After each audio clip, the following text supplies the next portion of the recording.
আগেকার বিচার বিভাগ যখন ছিল তখন কেউ তো জামিনও পায় নাই, খালাসও পায় নাই।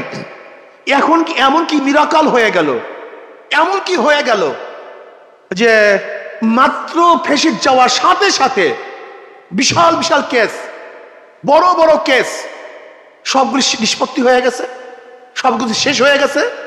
তার মানে হলো বিচার বিভাগের স্বাধীনতা নাই। বিচার বিভাগ কোন দলের ইঙ্গিতে চলতেছে, কোন দল নিয়ন্ত্রণ করতেছে। এর জন্য বিচার বিভাগের স্বাধীনতা চাই। একটা রাষ্ট্র, ভালো রাষ্ট্র, এর সবচেয়ে বড় প্রমাণ হলো বিচার বিভাগের স্বাধীনতা। এইটা যেন ফ্যাসিস্ট রাষ্ট্র না, এটা করাপ্টেড কোনো রাষ্ট্র না। এর বড় পরিচয় কি? বিচার বিভাগের স্বাধীনতা। আমি চাই বিচার বিভাগের স্বাধীনতা চাই, যেখানে বিচারকরা তাদের আইন অনুযায়ী বিচার করবে, কোনো সরকারের প্রেসারে তারা বিচার করবে না, কোনো কারোর ইঙ্গিতে বিচার করবে না। আমি তো এই কথা বিশ্বাস করি, যদি বিচারকরা কোনো আওয়ামী লীগকেও যদি বিচারের মাধ্যমে খালাস দেয়, সেখানেও যেন চাপ প্রয়োগ করা না হয়। আবার যদি আইনের মাধ্যমে আমাকেও আটকিয়ে দেওয়া হয়, সেখানে প্রেসার ক্রিয়েট না করা হয়।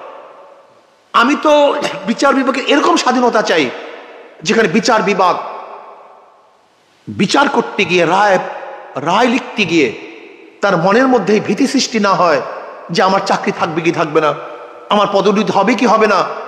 যদি বিচার বিভাগের মধ্যে এরকম ধারণা পয়দা হয়, তাদের দ্বারা কোনোদিন নিরপেক্ষ বিচার হওয়া সম্ভব না। কমপক্ষে এক জায়গায় নিরপেক্ষতা থাকা উচিত। বিচার বিভাগের পূর্ণ স্বাধীনতা আমরা কামনা করছি, যেখানে কাউ ইঙ্গিতে বিচার হবে না, বরং তার বিবেক এবং বুদ্ধির মাধ্যমে ইনসাফের ভিত্তিতে বিচার করবে। তবে হ্যাঁ, বিচারকদেরকেও আদেল হওয়া চাই, বিচারকদের ন্যায় বিচার হওয়া চাই, ন্যায় বিচারক হওয়া চাই।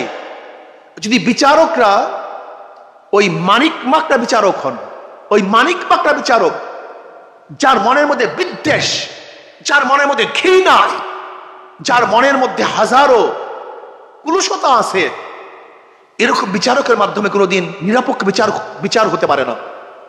আমি বিচারকদেরকে নিরপেক্ষ চাই, আদেল চাই, ইনসাফকার চাই, এবং আমি এইটাও চাই বিচারকদের স্বাধীনতা, বিচারালয়ের স্বাধীনতা। বিচার বিভাগ যদি স্বাধীন না থাকে, তাহলে সেখানেও, সেই দেশেও কোন মানুষ বসবাস করতে পারে না।